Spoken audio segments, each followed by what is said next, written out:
Olá e vamos mergulhar direto nesta análise. Hoje, o nosso grande foco é descompactar um material absolutamente fascinante que bate de frente com a nossa moderna cultura da exaustão. Sabe, a gente vive numa época muito peculiar, uma época que literalmente glorifica a hiperatividade. Hoje em dia, a privação de sono é muitas vezes exibida por aí como se fosse um distintivo de honra, não é mesmo? É quase como um sinal de dedicação extrema. O cansaço, incrivelmente, acabou se tornando um verdadeiro símbolo de status. Quem nunca ouviu alguém se gabando de ter dormido só 3 horas porque está lá trabalhando num projeto importante? Mas olha só, as fontes que nós vamos analisar hoje provam de uma forma muito contundente que o descanso não tem nada a ver com fraqueza, não é um luxo para poucos. Pelo contrário, é um mandato inegociável, e isso tanto sob a perspectiva puramente biológica quanto sob a perspectiva espiritual. O texto base que estamos estudando constrói uma ponte incrível, unindo a sabedoria de textos milenares com a neurociência mais contemporânea. E o resultado dessa união exige de nós uma mudança de paradigma essencial. Para que a gente entenda isso perfeitamente, a nossa análise está estruturada da seguinte forma. Primeiro, vamos explorar o paradoxo da produtividade. Em seguida, o descanso como projeto divino. Depois, a ciência confirma a Bíblia. O quarto ponto é a metáfora do machado. O quinto, ansiedade e qualidade do sono. E para fechar com chave de ouro, o equilíbrio contra a preguiça. E aqui já entramos na seção 1, o paradoxo da produtividade. O texto-fonte começa indo direto ao ponto, explorando uma suposição que é extremamente comum, especialmente defendida por aqueles indivíduos super hiperativos ou pelas pessoas que adoram virar a noite trabalhando. Existe uma crença muito enraizada, quase como um dogma na nossa cultura atual, de que passar um terço da vida inteira dormindo é ser completamente improdutivo. Afinal de contas, a lógica moderna, aquela voz lá no fundo da cabeça, vive ditando que, enquanto os olhos estão fechados, a gente não está produzindo, não está faturando e não está resolvendo nenhum problema. Gera um medo constante, não é? Um medo gigante de ficar para trás.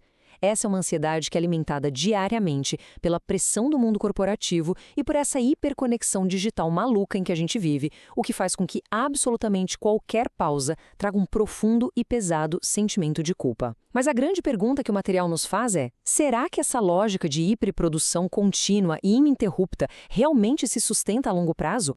Para ilustrar bem isso, o próprio autor do texto confessa, de forma muito honesta, que ele costumava ter exatamente essa mentalidade. Ele relata como lá no passado ele desejava do fundo do coração que existisse uma espécie de pílula mágica, um comprimido que ele pudesse simplesmente engolir para contornar a necessidade do sono e continuar trabalhando sem parar, acreditando que o tempo de repouso era, na verdade, o grande obstáculo para o seu sucesso. Porém, e aqui é que a coisa fica interessante.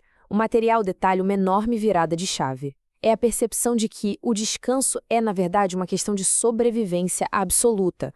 Não é opcional. Não respeitar o repouso afeta de forma brutal e irreversível não apenas a duração da vida, ou seja, quantos anos a pessoa vai viver, mas principalmente a qualidade desses anos vividos. Como o próprio texto menciona brilhantemente, o nosso objetivo não deve ser apenas acrescentar mais anos à vida, mas sim acrescentar mais vida aos nossos anos.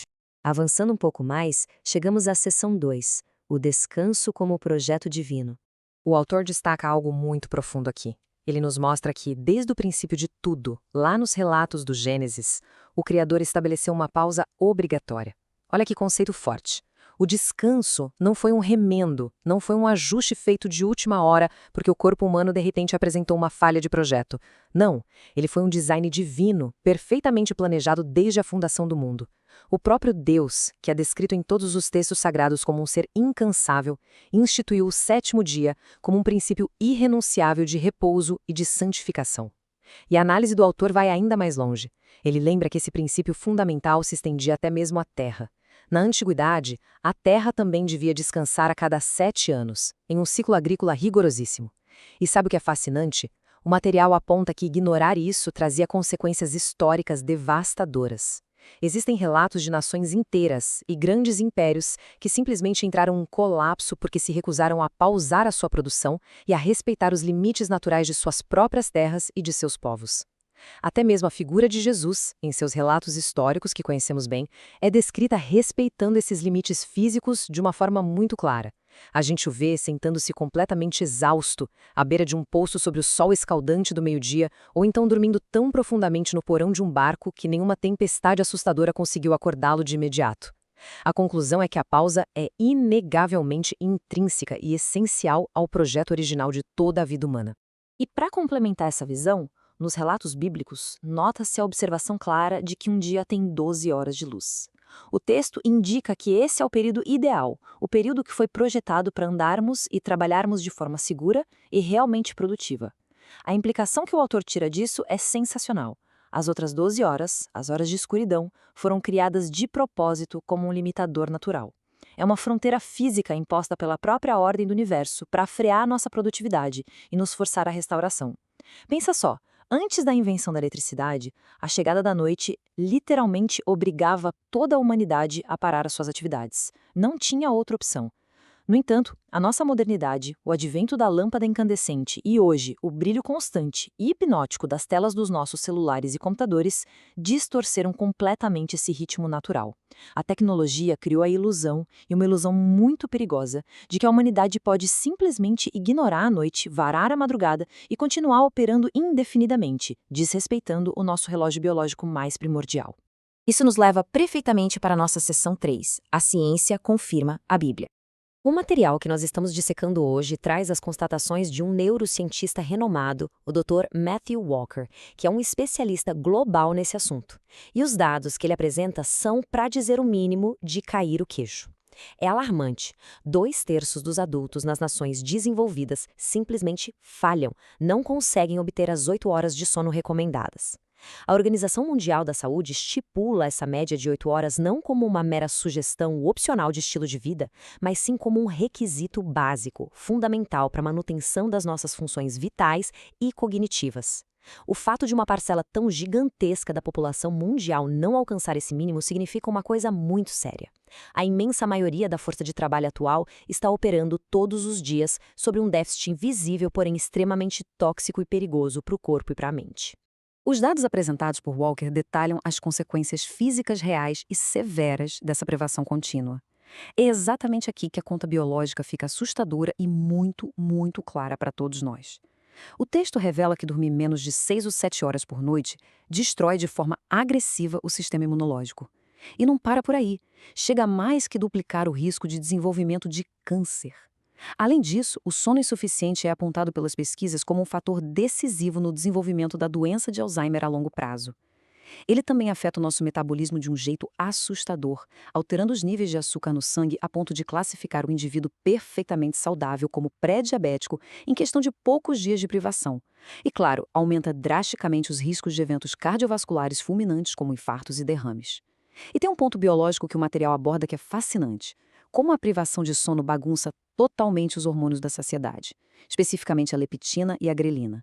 O que acontece? A pessoa sente uma fome incontrolável mesmo logo após comer uma refeição completa, o que invariavelmente leva ao ganho excessivo de peso e obesidade.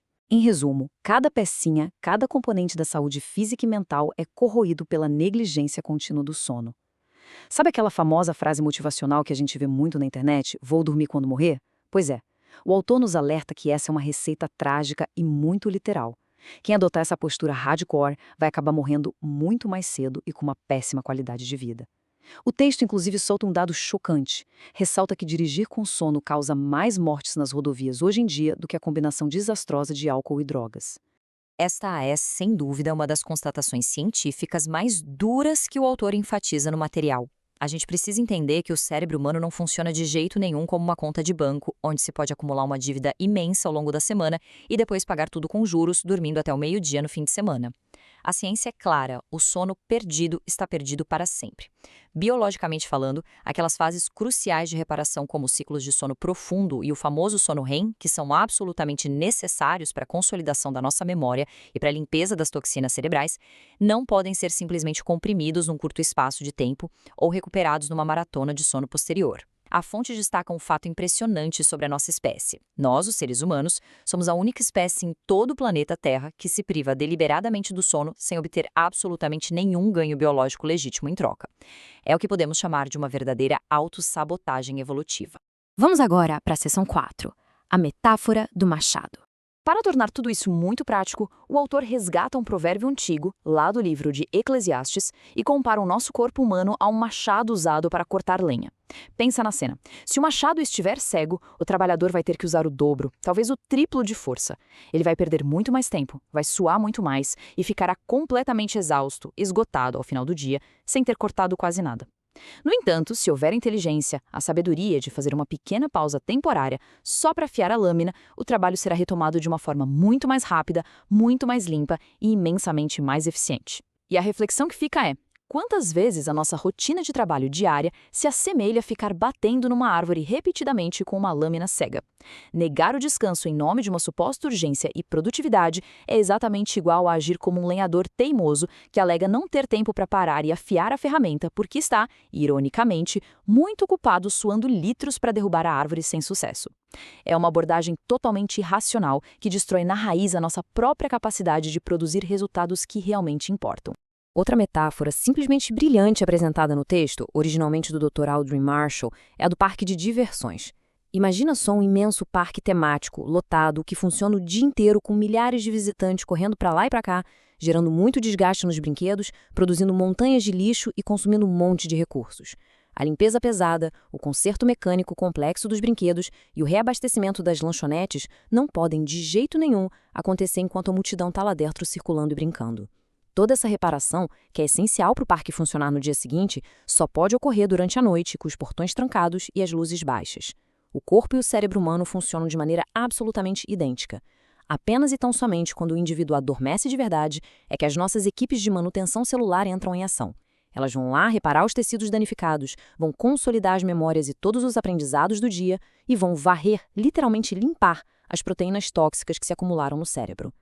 Se o parque se recusar a fechar os portões para manutenção noturna, é matemática simples. Os brinquedos quebrarão, a sujeira vai tomar conta de tudo e todo o sistema entrará em um colapso catastrófico e inevitável. Observando a narrativa do livro de Marcos, vemos como essa gestão rigorosa da nossa energia já era praticada lá na antiguidade de forma muito consciente. A história conta que os discípulos voltam de uma missão exaustiva, intensa e chegam super ansiosos para prestar contas da sua alta produtividade, falando de tudo que haviam ensinado e realizado pelas vilas. E qual é a reação imediata de Jesus ali? Ele não pede mais planilhas ou relatórios, nem os incentiva a aproveitar o embalo que trabalhar ainda mais até cair. Muito pelo contrário. Ele exige que façam uma pausa e os orienta a se retirarem para um lugar deserto e silencioso. O motivo fisiológico relatado no texto era simples, mas muito preocupante. A equipe estava operando em um nível de estresse e ocupação tão frenético, mas tão frenético, que sequer encontrava tempo para sentar e se alimentar adequadamente. O autor usa esse exemplo maravilhoso para ressaltar uma verdade dolorosa. Até um parafuso de aço maciço, se for apertado além da sua capacidade, uma hora ele espana e perde totalmente a sua utilidade. O trabalho humano, por mais nobre, por mais urgente ou por mais impactante que seja para o mundo, exige que a gente estabeleça fronteiras de descanso que sejam inegociáveis. Sem isso, nada se sustenta. E é com essa reflexão que entramos na seção 5, ansiedade e qualidade do sono. Avançando na nossa análise, o foco agora muda para um desafio incrivelmente comum que quase todo mundo já enfrentou. Aquela situação clássica em que a pessoa reconhece que precisa dormir, deita a cabeça no travesseiro, mas a mente entra em um estado de alerta contínuo e simplesmente se recusa a desligar.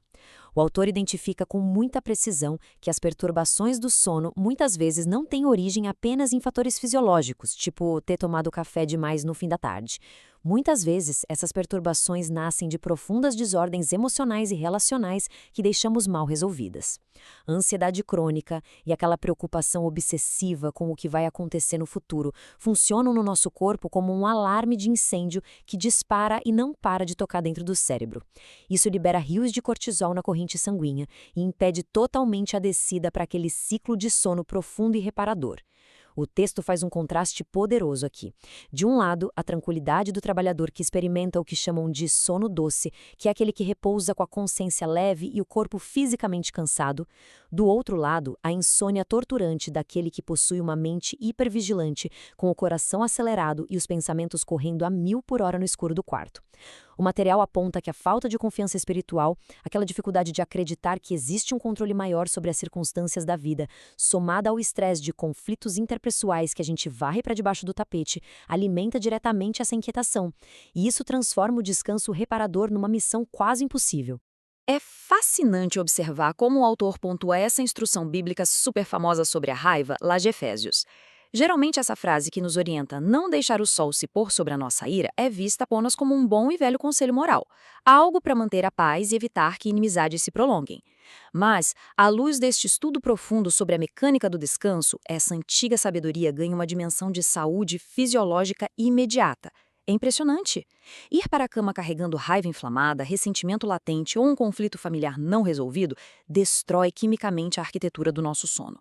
O corpo entende a raiva reprimida como uma ameaça iminente, um perigo rondando a caverna, e por isso ele se recusa a baixar a guarda e relaxar. Sendo assim, a resolução rápida e diária dos nossos conflitos e a busca ativa pelo perdão tornam-se não só um dever moral, mas uma verdadeira prescrição médica e prática, muito direta. É o remédio natural para se conseguir fechar os olhos e obter uma noite de repouso com real qualidade restauradora.